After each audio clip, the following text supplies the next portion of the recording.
नमस्कार, पुरंदर न्यूज चॅनलमध्ये आपलं सर्वांचं स्वागत आहे।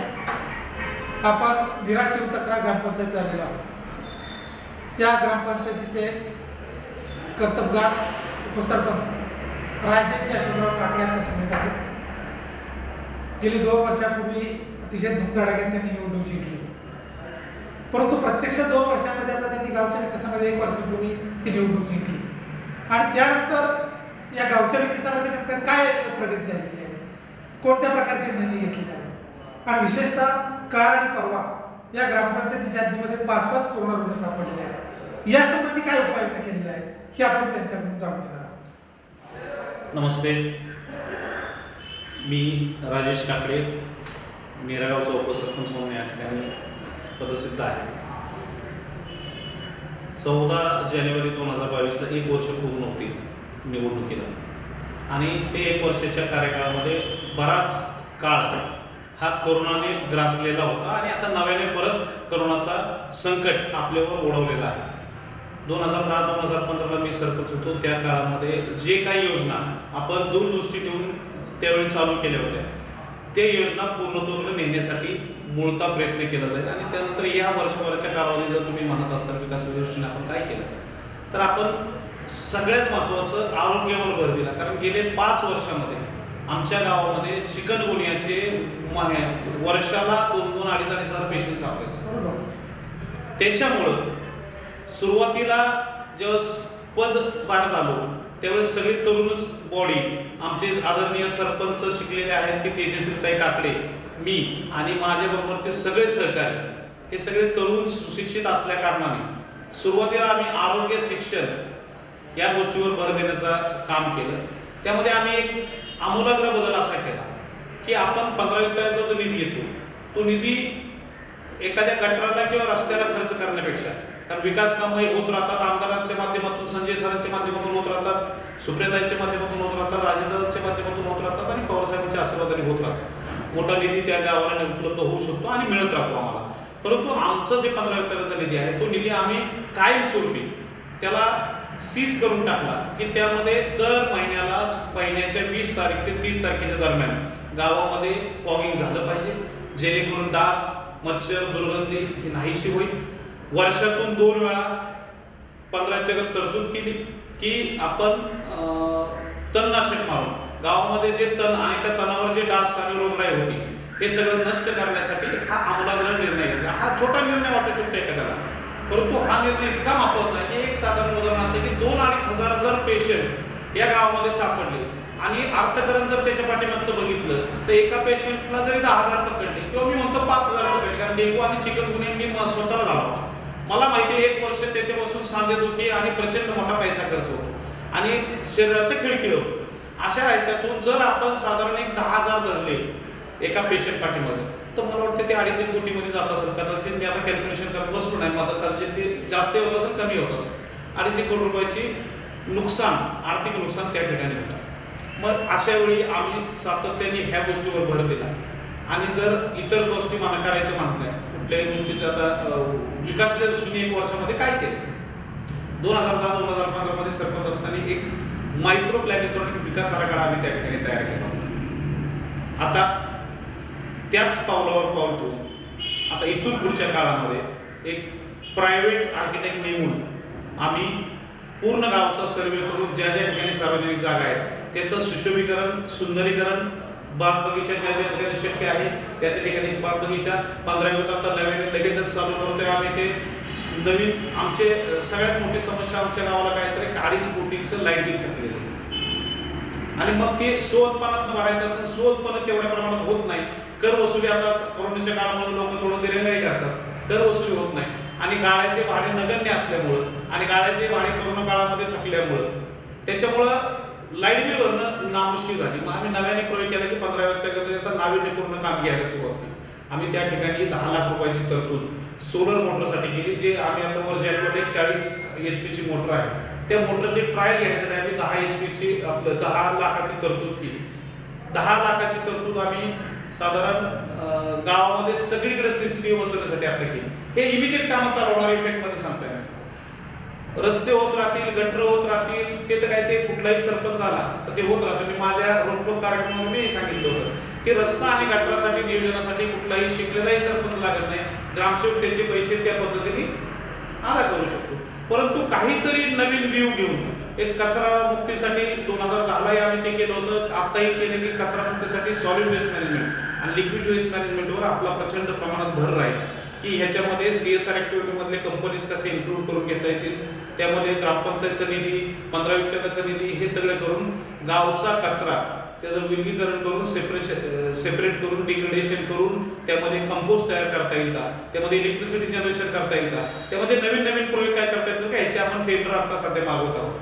लिक्विड वेस्ट मॅनेजमेंटचा एक फार महत्वाकांक्षी प्रकल्प 2010 साली मी CO साहेबांना त्यावेळी प्रेझेंटेशन दिलं होतं आणि तो पायलट प्रोजेक्ट म्हणून निवडावा असं सांगितलं. पण दुर्दैवाने 2015 मध्ये बहुमत आलं, परंतु आरक्षणाचा मुद्दा असल्यामुळे आरक्षणामध्ये त्या व्यक्तीला मान मिळाला सरपंच पदाचा आणि त्यावेळी त्यांनी ते अंमलात आणू शकले नाही. परंतु आमचं म्हणणं असं आहे की गावामधून समजा जर आम्ही 4.5 MLD स्कीमची योजना आहे, 4.5 MLD म्हणजे 45 लाख लिटर पाणी आम्ही दिवसाला गावाला देऊ शकतो अशी योजना आहे. आपण असं गृहीत धरू की आजच्या घडीला 20 लाख लिटर आपण वापरतोय, त्यातलं 10 लाख लिटर आपण ड्रेनेज मार्फत पाणी जातं, म्हणजे साधारण 1 MLD किंवा 1.5 MLD ची आपल्याला सीवेज ट्रीटमेंट प्लांट आपण करू शकतो, जे ज्युबिलंट लाईफ सायन्सेस साधारण रोज त्यांना 3 MLD पाणी इंडस्ट्रियल यूज साठी लागतं, जे आज इरिगेशन करून ते विकत घेतात आणि विकत घेत असताना 2 ते 2.5 कोटी रुपयाची इरिगेशनला ती फी भरतात दर वर्षात. मग आम्ही एक प्रकल्प असा विचार केला, कदाचित तो कठीण आहे परंतु एक लक्षात घ्या, कुठली गोष्ट करायला गेलं तरच शक्य होतं किंवा त्याच्या अडथळा कळतो. म्हणून आम्ही 1.5 MLD चा सीवेज ट्रीटमेंट करायच्या मार्गावर आहोत की जे 1.5 MLD आपण ज्युबिलंट लाईफ सायन्सेसला जर विकले पाणी तर 3 कोटीचा जो निधी आज इरिगेशनला ते भरतात त्याच्यापैकी 1.5 कोटी रुपयाचा निधी आपल्याला ग्रामपंचायतला मिळू शकतो आणि ती योजना फिजिबल होऊ शकते. आजपर्यंतच्या इतिहासामध्ये ज्या सीवेज ट्रीटमेंट प्लांट झाले त्या सीवेज ट्रीटमेंट प्लांट मध्ये फिजिबिलिटी मेंटेनन्स कॉस्ट मुळे बंद पडल्या, नावाला योजना झाल्या. तीच योजना मी CO साहेबांकडे स्वतः प्रोजेक्टवर डेमो दिला होता. त्यावेळी नावाजली गेलेली योजना होती की 1.5 MLD जर आपण रोज देऊ शकलो तर ज्युबिलंटकडून आपल्याला रेव्हेन्यू मिळू शकतो. त्याच्याही पलीकडे जाऊन आम्ही असं म्हणतो की त्यामध्ये ज्युबिलंट जिल्हा परिषद ग्रामपंचायतने हे करावं, शेअर करावं आणि ज्युबिलंटनी मेंटेनन्स करून BOT वर जे काय क्लॉज असतील BOT चे एक 10 वर्ष त्यांनी फुकट वापरावं, परंतु त्याच्यामध्ये त्यांनी मेंटेनन्स जो 18 ते 20 लाख रुपये वर्षाला मेंटेनन्स आहे ते सीवेजचा, हे करून गावचं शुद्ध पाणी, गटराचं पाणी नदीमध्ये न सोडण्याचा एक प्रगल्भ विचार आणि त्याहून इरिगेशन मध्ये लिफ्टिंग जे पाणी होतं जे शेतकऱ्यांना मिळू शकतं ते कमी करून ज्युबिलंटला आपण पाणी कसं देऊ शकतो सीवेज, हे एक महत्त्वाकांक्षी प्रोजेक्ट आम्ही त्या ठिकाणी घेतला. आमदार साहेबांच्या माध्यमातून हा प्रोजेक्ट आम्ही निश्चितपणे मार्गी लावू आणि नव्याने आमदार साहेबांच्या माध्यमातून मध्ये आमदार साहेब आले होते तेव्हाच आपण संजयजी सरांना सांगितलं होतं, सुप्रियाताईंच्या कानावर म्हटलं की नदी घाटचा परिसर प्रचंड मोठ्या प्रमाणात आपल्याला सुसज्ज आणि सुसहाय्य लोकांसाठी करायचा आहे. त्यामध्ये सांगलीच्या धर्तीवर तिथला जो मोठा ब्रिज आहे तो इनबिल्ट लाइटिंग करायची, जेणेकरून आपण त्या लाईटनी त्या ठिकाणी रात्री असं निसर्गरम्य वातावरण झालं पाहिजे. आणि जी छोटा पूल आहे ब्रिज जो आता बंद आहे इंग्रजांच्या काळातला बांधलेला, तो 8 महिन्याच्या काळामध्ये ज्यामध्ये पाऊस नसतो त्या ठिकाणी आपण तिथं सुशोभीकरण करून फूड चौपाटी करण्याचा विचार आहे. ह्या सगळ्या गोष्टी मी तुम्हाला योजना बोलून दाखवतो की योजना अंमलात आणण्यासाठी प्रयत्न करावा लागेल, निधी उपलब्ध करावा लागेल आणि निधी उपलब्ध करून इच्छाशक्ती प्रबळ ठेवावं लागेल. त्याच्यातून काही अंशी काही मार्गी लागतील, काही अडथळे येईल ते प्रमाणे नंतर मार्गी लागतील. अशी योजना अनेक योजना, पालखी तळ विकास असेल, वरचं वॉटर सप्लायचं आपलं 24/7 पाण्यासाठी आपण इथून पुढच्या काळात जातो, कारण मलकापूरच्या नदीवर 24 तास पाणी, शुद्ध पाणी, इरिगेशनचं आपलं ह्याचं फिल्टरचं पाणी असं देण्याचा आपण मनसुबा इथून पुढच्या काळामध्ये निश्चितपणे आहे. त्यासाठी 4 कोटीची योजना आपण जल जीवन मिशन मध्ये मंजुरीला आहे. थोड्याफार त्रुटी राहिल्या त्या त्रुटी कंप्लीट करू, पण 4 कोटीची अंतर्गत लाईनी आणि मीटर पद्धत आपण हे करण्याच्या मार्गावर आहे. अशा अनेक योजना ज्यामध्ये सार्वजनिक मुतारी असेल त्यासाठी जर शक्य झालं तर लेडीजसाठी जर टॉयलेट युनिट करता आलं, कारण नेरेमध्ये ग्रामसभेमध्ये मी ठराव असा घेतला होता, खरं तर त्याचा अंमल झाला नाही. दुर्दैव मला वाटतं की ज्या ज्या ठिकाणी 1, 2 ते 3 गाळे बांधतील त्या ठिकाणी त्यांच्यासाठी एक कॉमन टॉयलेट असावंच, कारण नेरेमध्ये जागेचा अभाव आहे. टॉयलेट कुठल्या ठिकाणी इरिगेशन करायचं झालं तर लोक त्याला आडवं येतात, कारण स्वाभाविक आपल्या घरासाठी कॉमन टॉयलेट नको. परंतु नवीन ई टॉयलेट ही कन्सेप्ट थोडीशी महागडी आहे, परंतु आमदार साहेबांच्या माध्यमातून मी आमदार साहेबांना प्रस्तावही दिलाय की आम्हाला त्या ठिकाणी ई टॉयलेट मिळावेत, जी ई टॉयलेट आपल्याला बाहेरून अगदी सुसज्ज असत, म्हणजे एक छानसं घर छोटंसं ज्यामध्ये काय चाललंय ते कळत नाही, आणि ती ई टॉयलेट असल्यामुळं सेल्फ डिसइन्फेक्शन, सेल्फ हायजेनिक अशा एक चांगल्या धर्तीवरती टॉयलेट आपण ती करण्याचा मनसुबे आपण इथून पुढच्या काळामध्ये करत आहोत. एक थोडक्यात सांगायचं झालं तर करोना काळामध्ये महत्वाचं करोनावर आपण भर दिला.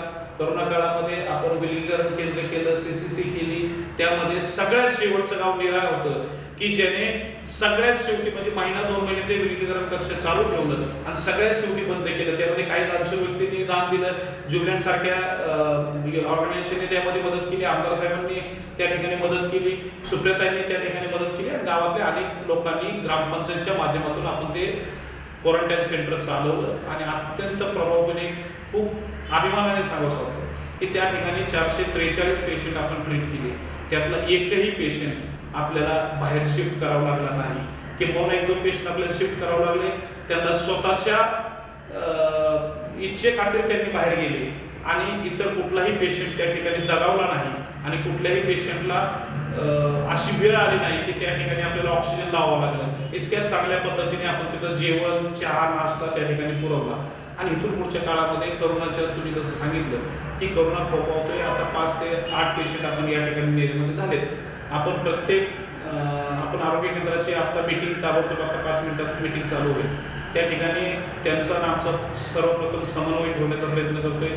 त्या ठिकाणी प्रत्येकाने एकमेकांवर अपडेट राहण्याचा प्रयत्न करतोय. ग्रामपंचायतीची जी काही जबाबदारी की आपल्या गावकऱ्यांकडे जाऊन प्रबोधन करणे असेल, त्यांना वेळोवेळी मास्कचा वापर करायला लावणे, वेळोवेळी सॅनिटायझेशनचं महत्त्व पटवून देणे, क्वारंटाईन किती दिवस राहावं, परत आपण स्वतःला इतरांपासून कसं आयसोलेट करून घ्यावं, ह्या सगळ्या गोष्टी लोकांना जरी माहीत असल्या तरी एखाद्याने येऊन सांगितल्यानंतर ते प्रभावीपणे समजतात, असा तो विषय आहे. आरोग्य खातं सुद्धा खूप चांगल्या पद्धतीचं काम या ठिकाणी करत आहे.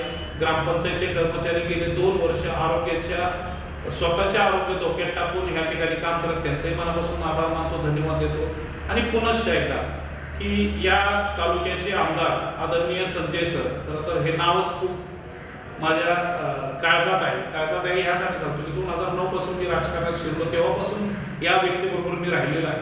त्यांचा जो एक व्यावसायिक अँगल असेल, व्यावसायिक अँगल इन द सेन्स की एखादा तरुण पोरगा आला तर नुसतं राजकारण करू नको, स्वतःचा व्यवसायाला काय लागलेली मदत नीट करतो, परंतु व्यवसाय निवडताना सुद्धा कुठला व्यवसाय निवड की जो कन्झ्युमेबल असेल, जो सस्टेनेबल असेल, असा व्यवसाय निवड. इतके दूरदृष्टी असलेला हा नेता, अभिमान वाटतो मला या नेत्याच्या नेतृत्वाखाली मी काम करतो.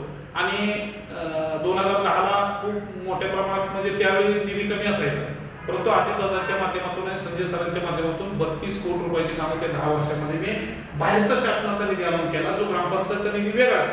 मी ग्रामपंचायतच्या निधीचा मी का प्रत्येक वेळी उल्लेख करत नाही, तर ग्रामपंचायत हे सरपंच असला किंवा जरी एखादा प्रशासक असला तरी आलेला निधी खर्च करायला लोक लागत नाही, त्याला फार वेगळं काय करावं लागत नाही. परंतु नवीन योजना आणि नवीन कन्सेप्ट राबवणे, नवीन वेगवेगळ्या इनोव्हेटिव्ह आयडियाज करणे, हा सगळ्यात महत्त्वाचं. वृक्षारोपणाचं प्रचंड मोठं काम हाती घेतलं. त्या नवीन मोठ्या रस्त्याला वृक्षारोपण केलं. प्रत्येक ठिकाणी ज्या ठिकाणी रस्ता होईल त्या ठिकाणी आपण अंतर्गत रस्त्याला सुद्धा प्लीड करतोय लोकांना की तुम्ही 10 फुटाचा रस्ता करताय मान्य, परंतु तुमच्या जागेमधले कुठल्याही रस्त्यासाठी आम्ही वापरणार नाही, परंतु त्या ठिकाणी आम्हाला झाडं लावायला जागा द्या, जी झाडं तुम्हाला सावली देतील. अशा पद्धतीची एक अभिनव योजना आम्ही या ठिकाणी राबवतो. यासाठी सगळ्या सहकाऱ्यांचं मला प्रचंड मोठ्या प्रमाणात साथ लागते. यासाठी प्रेरणा पवार साहेबांच्या माध्यमातून आम्ही निश्चितपणे शरदचंद्र पवार साहेबांच्या माध्यमातून घेतो. यासाठी आम्हाला प्रचंड मोठं पाठबळ आदरणीय संसदरत्न सुप्रियाताई सुळे आणि ज्याचं नाव घेतल्याशिवाय खरं तर हे पूर्ण स्वर्णमय विकासाचं वार हे आदरणीय महाराष्ट्राचे उपमुख्यमंत्री, दूरदृष्टी असलेले, प्रचंड कर्तव्य असे असलेले पुरुष आदरणीय अजितदादा पवार, आणि अर्थात ज्यांच्यामुळे मी या राजकारणामध्ये आहे आणि ज्यांच्याबरोबर माझा राजकारणाचा शेवट मी निश्चितपणे करणार, हे आदरणीय आमचे नेते संजयजी चंदूकाका जगताप सर यांना मनापासून वाढदिवसाच्या मनापासून शुभेच्छा. आणि समाजासाठी, त्यांच्यासाठी तर निश्चितपणे, परंतु समाजासाठी त्यांचं आरोग्य, सुख समृद्धीचं आयुष्य तर जावंच, परंतु आरोग्य ठणठणीत राहावं. कारण तो माणूस मी पाहतो की गेले 2-3 महिने 2-3 वाजेपर्यंत हा जागत असतो. आणि आमच्या निरेच्या 1 वर्षाच्या काळामध्ये तुम्हाला सांगायला मला काही कमीपणा वाटणार नाही की 3 वर्ष निरेमध्ये रोज दुपारी 3,000 लोक, 2 महिने 2.5 महिने दुपारी 3,000 लोक आणि संध्याकाळी 3,000 लोक असं अन्नदान या माणसाने कोरोना काळामध्ये केलं. त्या ठिकाणी किट वाटप केलं. त्याचं जर आर्थिक गणित मांडायला गेलो तर कदाचित माझ्या डोक्यात फरक होईल. कारण मी नेहमी सांगतो की आपण गाव जेवण देतो लग्नामध्ये 3,000 लोकांचं, त्या ठिकाणी त्या 3,000 लोकांचे कर्ज फेडायला आपल्याला कमीत कमी 2 वर्ष लागतात. या माणसाने रोज 6,000 लोकांचं जेवण असं 2-2.5 महिने चालू होतं. हेच काम इतकं मोठे माणुसकीच्या दृष्टीने, कारण तो आता गटर लाईट ह्याची गरज नसताना ह्या करता म्हणतोय की माणूस जगण्यासाठी धडपडत होता. जगण्यासाठी जे काय साधनं लागतील ते पुरवण्याचं काम आमदार संजयजी सरांनी केलं. त्यांच्या वाढदिवसाला माझ्या सहकार्याच्या नेरेकरांच्या वतीने, पंचक्रोशीच्या वतीने आणि माझ्या कुटुंबाच्या वतीने, आमचे सरपंच तेजस्रताईच्या वतीने आणि माझ्या सहकारी सदस्यांच्या वतीने मनापासून शुभेच्छा.